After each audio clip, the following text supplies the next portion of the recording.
Bonjour à tous, donc je fais cette vidéo en droit de réponse parce que je reçois énormément d'attaques de la part de la NUPES sur ma personne, donc il y a des créations de fake news également, donc je souhaite juste apporter le seul et unique droit de réponse parce que franchement j'ai pas de temps à perdre avec ce genre de choses, je préfère qu'on débatte sur des sujets de fond et sur des propositions, mais voilà, je me dois juste de rétablir la vérité, je suis la candidate sans filtre, voilà, j'ai rien à cacher, donc je souhaite juste rétablir la vérité et vous expliquer aussi, expliquer aux habitants ce qui se passe pendant cette campagne.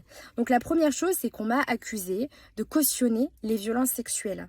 Alors c'est très grave ces accusations.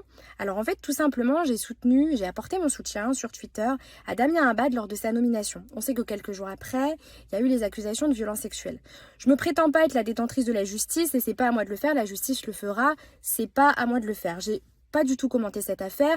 Par contre, effectivement, je condamne fermement toutes les violences sexuelles et d'ailleurs c'est une priorité pendant ma campagne et ça le sera également si je suis élue députée et ça figure dans mon tract. Voilà, la lutte contre le harcèlement sexuel, le harcèlement moral, scolaire et en entreprise, c'est vraiment un fléau et je pense qu'il faut le remonter au niveau national, en parler, faire de la prévention. Voilà, c'est vraiment une cause qui me tient à cœur, donc m'accuser de ce genre de choses c'est totalement abject. Ça m'impacte moi mais ça impacte aussi ma famille et aussi dans mon milieu professionnel. Donc j'appelle la candidate Marine Tondelier à présenter ses excuses pour ces accusations et cette récupération politique vraiment minable.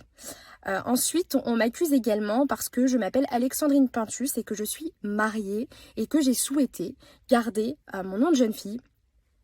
Donc voilà, on m'accuse là-dessus.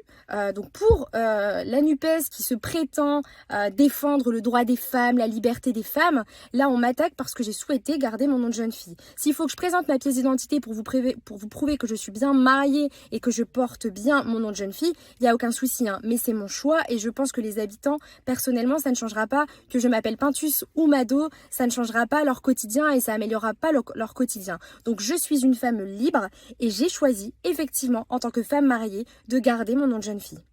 Ensuite, on a également inventé un salaire que je ne gagne absolument pas, hein. Mais aujourd'hui quand on se rend sur Google, on tape Alexandrine Pintus et là il y a un site qui référence un salaire que je n'ai pas, qui il me semble de 7 239 €. Alors je ne gagne absolument pas ça, hein. Voilà, je gagne 7 fois moins d'ailleurs, j'aimerais bien mais c'est pas le cas. Donc voilà, sauf que moi ça me porte préjudice aussi dans mon milieu professionnel parce que c'est totalement faux.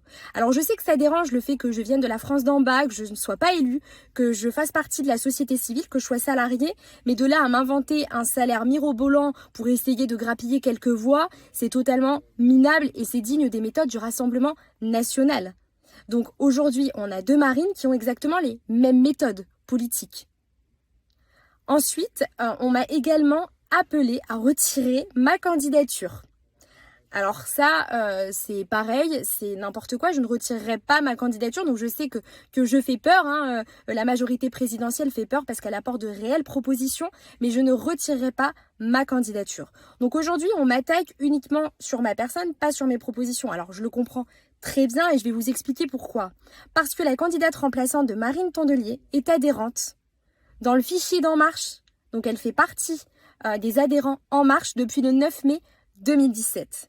Et elle a soutenu au second tour de la présidentielle le candidat Emmanuel Macron. Alors on sait que Jean-Luc Mélenchon a appelé à voter contre Marine Le Pen, mais là on parle d'une adhérente En Marche qui a soutenu le président, qui s'est déplacée à Carvin pour aller réaffirmer son soutien au président de la République, faire des photos avec lui, et il y avait également la présence de monsieur Philippe Kemel. Là on parle d'un candidat et pas d'un président de la République. Son déplacement était en tant que candidat. Donc aujourd'hui, je comprends très bien qu'elle ne puisse pas m'attaquer sur mes propositions, puisqu'elle sait très bien que c'est des propositions auxquelles elle croit et qu'elle a soutenues lors de l'élection présidentielle. Et on a également une candidate, Marine Tondelier, qui est venue voter à la primaire de la droite et du centre. Donc là, quand même, je pense qu'il y a quelque chose à dire aussi aux électeurs. Il faut dire la vérité à un moment donné aux électeurs. Voilà, que vous avez soutenu le candidat En Marche et que ce duo-là, je dirais peut-être c'est peut-être une dissidence, je ne sais pas. Mais en tout cas, voilà, je pense qu'il faut arrêter de mentir aux électeurs et c'est à cause de ça, à cause de ces méthodes politiques, juste de faire avancer un parti ou ses intérêts personnels, que les gens ne vont pas voter. Ce que les gens attendent, c'est de réelles propositions, de les écouter réellement. Donc je pense que ça, cette vérité-là, eh bien, il fallait que je vous la dise. Ensuite, l'équipe de NUPES appelle les électeurs d'Emmanuel Macron les sbires. Donc qui le retournent également contre leur candidate remplaçante, c'est une électrice d'Emmanuel Macron et même un soutien d'Emmanuel Macron. Mais voilà, je pense qu'il faut arrêter, on n'insulte pas les électeurs. Qu'on soit d'accord ou pas, on n'insulte pas. Ça, c'est de la bienveillance. Et donc, ça veut dire aujourd'hui que si Marine Tondelier est élue, ce sera à la députée que de ses soutiens et de ses propres électeurs. Parce que les autres, ce sont des sbires. Je trouve ça inadmissible, c'est pas ma manière ni ma façon de faire de la politique. Donc voilà, je devais apporter en tout cas ce droit de réponse. Parce que voilà, on m'attaque énormément sur les réseaux. Alors je pense que je fais peur par rapport à mes propositions et aussi au soutien que j'ai lorsque je vais à la rencontre des habitants. Mais donc voilà, je ne retirerai pas ma candidature. Et aujourd'hui, j'espère qu'on va réellement parler de sujets de fond et de propositions. Donc là, d'ailleurs, je tenais à vous dire que chaque jour, retrouvez une de mes propositions sur mes réseaux sociaux où je vous expliquerai en vidéo rapidement les propositions que j'ai dans mon programme. En tout cas, merci de m'avoir écouté et je vous souhaite une très bonne soirée.